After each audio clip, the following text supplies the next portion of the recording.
Welcome, Rudson and Shawn. In the house. In the house. We have a talk in my mother language. Normally I'm speaking German, now I try me in English and it will be interesting. I'm going to speak Criollo. Please, do it. Criollo and German. Do it. So we are here on the On Fire Urban Kiz Festival in Konstanz, organized by Raman and Tabea. Beautiful place. Beautiful place. And we have a lot workshop from you, yeah. Mm-hmm. And it's not the first time you're in Germany, or? No. Okay. So do you feel difference between different cities when you have contact with the humans that living in the city when you're traveling to another festival from festival? Yes, that is a huge difference, and it also changes the way I teach. If I teach, for example, in a place where the people are constantly stressed, I get to the class and the class has a different energy. I wouldn't say negative, but I would say weird energy. If the people are based, like the daily routine is based in stress. When I go teach in places where the mentality is open, like the people are super open, my energy to teach them changes automatically. So now, how you have the feeling in Germany are the people in different to another city, country? Do you have a feeling that we are different? The German people, are they different? Many people say that Germans are very strict, like, pum. I kind of agree that, but Germans are very, very open-minded, to be honest. They are very, they see reality of what it is and not what television says, for example. I like to socialize with Germans because they have a lot to give and to teach, I would say, according to their history of Germany. They suffered a lot, and that's why they have a lot to teach. And for me, every time I'm going to teach, whatever the dance style, Germans, they embrace it. And also they teach me a lot.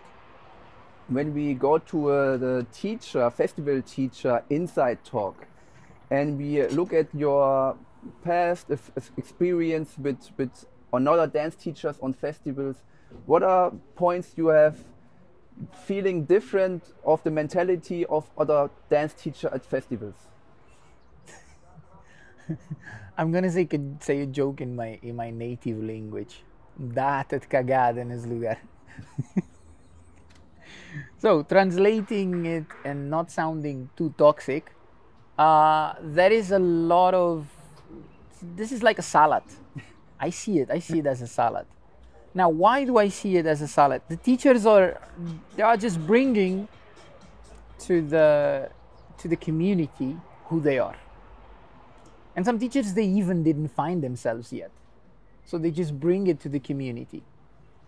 Let's say that I am a ballroom dancer. And then there is another dancer, he's a hip-hop dancer. The ballroom dancer struggled so much in the wrong way to learn ballroom, and after 5 years he creates the illusion that he's an amazing ballroom dancer. So that's the reflection problem, that you look at the mirror, you think you are fat but you are skinny in reality. The same thing happens with an hip-hop dancer. He builds his ego so strong because he danced hip-hop for 5 years, but when it comes to muscle memory, movement, body control, it's very limited and it's not coordinated. But guess what? Both of these situations want to bring to the Kizomba scene the best of themselves.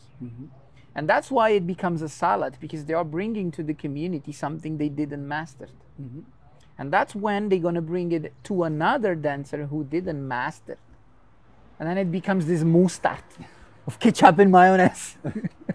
On me, I see it as a negative and positive, so I'm not going to connotate it is negative, is it positive. It's the natural human process. Important is that people are giving their best but it's important for me to understand if that's the best I want, or if that's the best I want. How we can grow up as festival teacher on festival, in between the festival teacher and the community in form of clients in the classes. How can you grow up as a teacher? Yeah, right. To be a better dance teacher at festivals for the clients. Whoa, that's a difficult question. I'm gonna say, if we look at the Kizomba scene a few years ago, like honestly, let's take 3 generations ago, when we had the generations of Gwenda Lima, Zé Barbosa, Avelino Chantre, the Angolan dancer, forgot his name, Mestre Pechu. I didn't forget his name, I was searching for it. Mestre Pechu. They are actually the teachers who started in the right way. They start inspiring people to dance. And today, the 3rd generation after, you have people who want to get attention. They want to be there in the center, having a circle of couples looking at them. And that's, for me, it's the first red flag, how to be the best version of yourself as a dance teacher. Because the definition of a dance teacher is not the person who teaches someone else to dance, because you cannot do that. I cannot teach you to dance. You are the only one who can teach yourself to dance. Teach yourself. It means you have something inside of you that you need to teach to dance. What does it mean, dance? Dance is the expression of yourself. That's it. So if I cannot teach you to dance, what can I do? I need to inspire you to learn. One day I inspire me as a dance educator, I inspire you, and the you teaches the self, job done. Me as a teacher, I successfully got it. Now going to the part of festivals. First of all, I'm gonna lose some bookings with what I'm going to say. Okay. First of all, be careful with the organizers you work for. It's very important. Don't work with people, organizers who don't select good. They just follow other organizers. So if a big festival has a lot of teachers, they're gonna copy past. And you end up connecting your image with that unprofessional service that not professional organizer is providing. So rule number 1, select the events you're gonna present yourself. That's a very important. How to do that? Research about the organizer. Talk to the organizer. See what's the intention behind the organizing doing that event. Why? Some organizers, they do it for ego. They are not famous dancers. They are not good dancers. They are not requested to dance in the parties. They don't get the attention. So how they can get that? By organizing events. And they absolutely don't care of quality of the dance community. That's it. Second, they want money. Well, we all want money. But it's important to sell quality first. Last but not least, my advice to a teacher who wants to be a good influencing dance educator in festivals, work hard. Work hard on your skills. And when I say work hard on your skills, it means not dancing 1 hour a day or 2 hours a day. You have to live dance minimum from when you wake up till when you go sleep. Because how can you pass a passion to someone that you are not you're not loving what you're doing? So when you get to the dance floor in a big festival, you must, sorry my metaphor, you must have weapons for every type of killing you're gonna do. Basically speaking, you have to master your musicality, master your muscles, master your energy, master the rhythm, master different methodologies. You have to know, master philosophy. Master as much as possible different fields you can. Last but not least, work on your marketing. Marketing is a good word.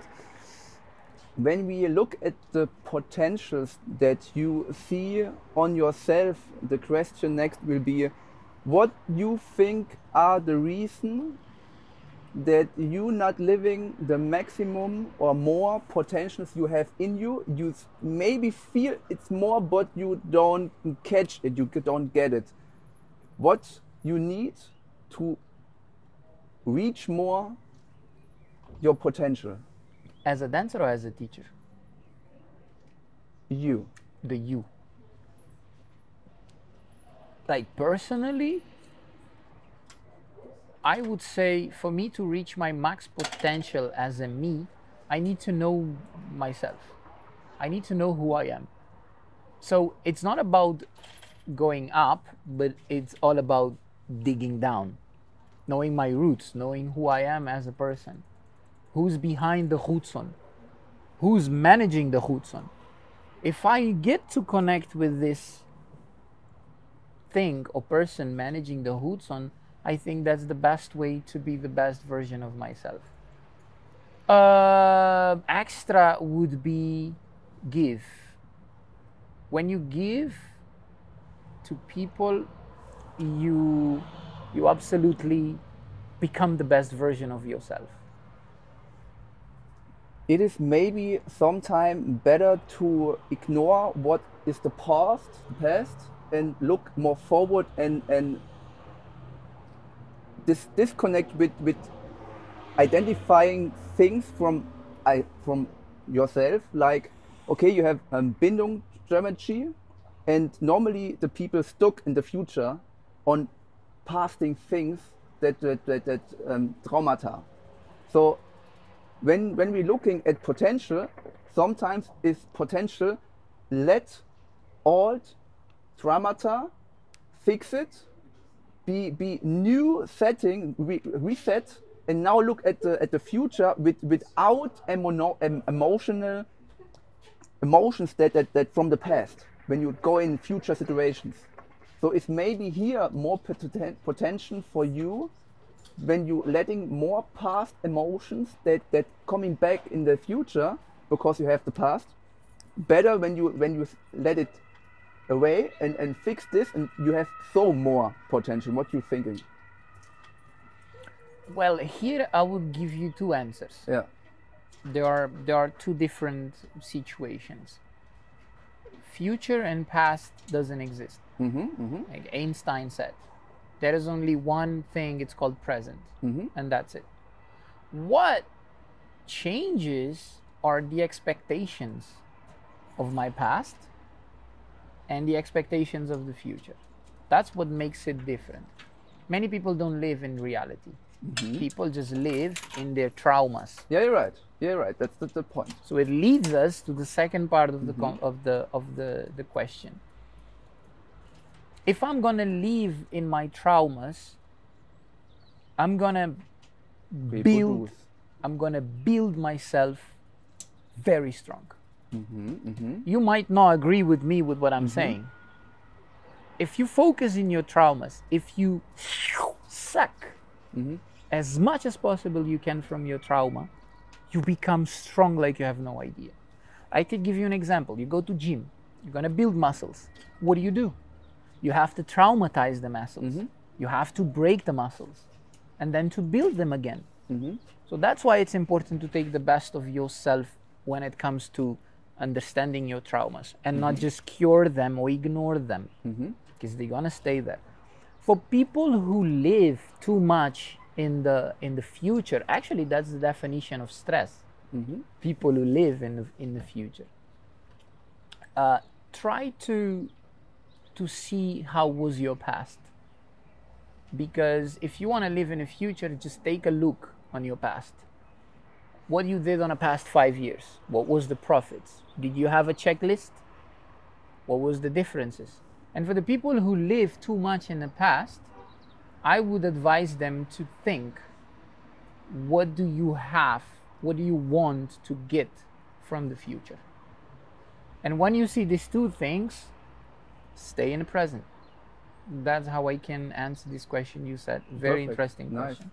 Okay, when we now have the complete talk that we have together now, and we want to put something missing in it, what it will be as the last answer from you? What will the missing part, when we have a missing part of all now questions? If I would complete all the Yeah. questions and answers you made me so far, love is the answer. Love. Mhm. Love is the answer. Now, be careful, because you can only formulate a question if you have the answer. Mhm. You cannot make a question without knowing the answer. Basically speaking, you're asking for the validation. Mhm. Like, what time is it? You're making a question, what time is it? But that's because you know this is afternoon. You just need to know precisely Yeah. the time. So you're asking for the validation. Love is the answer. So what's the question? Okay?